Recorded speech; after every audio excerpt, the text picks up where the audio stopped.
He has ended all federal censorship of free speech. This has been one of the greatest crises that has plagued this nation. Years and years and years, the federal government violating the First Amendment to take away Americans' right of free speech. President Trump has ended that, and he has demanded that all federal workers, all law enforcement cease any effort to intimidate the rights of Americans or to police their speech. Here's the problem. It's not just that I disagree with Kamala Harris on policy, on substance. It's that Kamala Harris has run this campaign around censorship instead of persuasion. Now, whatever your views are, whether you disagree or agree with me and President Trump on a particular issue, I'm gonna make a solemn promise to you that we're gonna fight for the First Amendment and we're gonna fight for your right to speak your mind, even and maybe especially when you disagree with us. And I banned all government censorship and restored free speech in America. We have free speech. We didn't have free speech. And you could also throw in we finally legalized comedy, man. The libs didn't want comedy to be legalized. We finally did it. So I assume that most of you are savvy enough that you never bought that. Those were always lies, whether on the campaign trail or on grifting podcasts or in tweets. They never meant any of it. We never believed it, certainly here at the time. And it has been proven to be maybe among the most ridiculous lies that they ever told. The idea that they want to protect free speech. They're not interested in protecting free speech. They're interested in protecting their speech. They don't want consequences. And I get it. Most humans are very selfish, and they are insanely selfish in this way. But they have no interest in protecting the speech of people they disagree with. And right now, they're all taking a victory lap. They're all so happy that they have finally slain the titan of Jimmy Kimmel. So Donald Trump, who celebrated when Colbert was fired just a couple of months ago, now says, great news for America. The ratings challenge Jimmy Kimmel Show is canceled. Congratulations to ABC for finally having the courage. That's funny that it was courage that made them do it. To do what had to be done. Kimmel had zero talent and worse ratings than even Colbert, if that's possible. That leaves Jimmy and Seth, two total losers on Fake News NBC. Their ratings are also horrible. Do it, NBC. And so there's a lot that's ridiculous there. First of all, did Kimmel have talent? I don't know. I think that we can maybe have a little conversation about that. I wasn't like a big viewer of Kimmel for the most part, but you know what he apparently was capable of? He was apparently capable in his commentary, in his satire, in his comedy of enraging the powerful. And I don't know if there is a more important responsibility that a person in his position has. Does he tell the same sort of jokes that I might? Does he focus on the same issues or interview the same people that I would? No, almost certainly not. But he was able to get under the skin of our authoritarian leadership. And that is an important thing. That's why if he was just no talent, nobody cares, no ratings, why is Donald Trump tweeting about it yet again? Why is he so happy that this critic of his is gone? If he was so ineffective, not good with words, not funny, couldn't get an audience, why are you so happy today? Interesting. Weirdly enough, Trump is individually very hypocritical on this. Back in 2013, Paula Deen lost her show for racism, and Trump tweeted about how she needed to be saved. Paula Deen made a big mistake in using a forbidden word. You know how forbidden? He's not even gonna put it in the tweet. But anyway, but must be given some credit for admitting her mistake. She will be back. She has to be back, please. She's the most important person. I mean, she's making biscuits. That's more important than critiquing the powerful. Anyway, Brendan Carr himself is the biggest hypocrite in this entire thing. He's previously tweeted things like, should the government censor speech it doesn't like? Of course not. The FCC does not have a roving mandate to police speech in the name of the public interest. That is exactly what he did, same terminology he used or whatever. President Biden is right. Political satire is one of the oldest and most important forms of free speech. It challenges those in power while using humor to draw more people into the discussion. That's why people in influential positions have always targeted it for censorship. Oh, those damn people who want to censor the comedians. I would never do that until I'm given the chance, and then I will.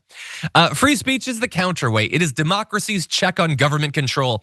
That's why censorship is the authoritarian's dream. Now, wait a second. Is Brendan Carr calling Donald Trump and people like him authoritarians? Maybe he should lose his job. That's causing extremism. That's leading to violence, I'm told recently. And so here's the thing. Does Brendan Carr care that we're pointing out the hypocrisy? No, none of them do. They're all, the only value they have is self-interest buttressed by hypocrisy. Rules for thee, not for me. They know that. That's why he's able to go online and like send to Brian Stelter. He's like, he's doing the office thing. Cause I said I was against censorship. You can bring it up anytime you want. I was against censorship, but like it turned out I actually was, and I was able to get him down. Can we bring up thank you. So he's sending that. And by the way, I saw he was responding to literally one of the kids from Glee who pointed out that this was censorship, and he posted the kid from Glee was saying that this was from Project 2025, and Brendan Carr puts the meme of Jack Nicholas like, yeah. See, they're happy. They're happy because it doesn't matter. I mean, we used the supposed attachment to free speech to protect us, and now we can use it to get you. It's all coming up fascist, huh? But is it actually? Is it really? I mean, I know that they're getting what they want now. But there's a couple different ways that I'm not sure they're necessarily gonna like this long term. First of all, if you've now normalized that the FCC can put pressure on companies to take out individual hosts or remove shows, that's now a thing that can be done. And you love it when Trump does it. You'd love it if Vance does it. Would you love it if President AOC did it? Would you love it if President Newsom were to do it? President Buttigieg? President Crockett? Would you enjoy that? Because I don't know, you're normalizing the American people to expect this sort of thing. So maybe you'll end up seeing that. But even before that, even if we never get to that point, even if their attempt to control elections and flood the streets with soldiers and make it so we never have a free election again actually works, I do want to remind you, one thing that you seem to think was very important to your side was we want to be cool again. We want to be edgy. We want to get the young people, all of you goddamn woke scold squares. You don't get it. You're always controlling speech and all that. That's why we got the Rogans. That's why we got the young people and everything. And they are so high on the dopamine hit of cancel culture that they're missing that they've set that on fire. Any perception that a young person entering into politics might have that the left is censorious and the right is free speech, who the hell would think that now? You're saying, like, literally, they're looking at this. These are people, by the way, who would never watch Stephen Colbert, would never watch Jimmy Kimmel, and they're like, dear God, you guys are getting them canceled? You're shutting down comedians? South Park has to delay an episode because they're worried about offending the delicate sensibilities and fifis of JD Vance and Donald Trump? So forget about the next generation, the idea that you guys are cool and edgy or whatever. I get that you still have some Rumble shows where they traffic in anti-Semitic conspiracy theories, and I guess that's edgy for some young people. But the idea that you represent free speech, that is way in your rearview mirror now, and I don't think you're ever getting it back. And I just wanted to point out two more things before we move on. I know we're going on for a long time, but this is the story of the day. That's just how it works out. E.W. Niedermeyer tweeted this, or I think it was on Blue Sky, says, if Jimmy Kimmel's political humor is too hot for you to handle, I'm not sure snowflake even cuts it as a term of derision for the level of fragility you've achieved. No, a snowflake can keep itself together a little bit. These guys they're as sensitive as like a freshly bruised scrotum. It's like, don't come near me. I can't take it. I can't take Jimmy Kimmel's comedy. That's who these people are. They are a bruised blue and purple scrotum, and they need to be handled so delicately. They're not made for the real world. They can't exist out there. Cover them up. Boxers, a cup. I don't know, something made of metal. Don't tap them. They could get hurt.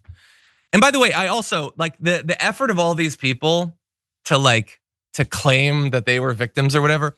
Roseanne Barr popped up once again to say, yeah, imagine an administration putting pressure on a television channel to fire a comedian they didn't like.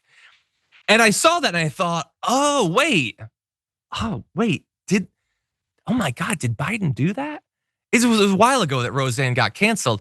No, Trump was in office when that happened. Does she not know? Is she on so much Ambien that she doesn't even know that she was canceled while Republicans controlled the White House? Man, these people want to put everything on Biden. Well, it's Roseanne Barr. She might want to put it on Obama for reasons that should be abundantly clear. But anyway, yeah, no, they're all utterly pathetic.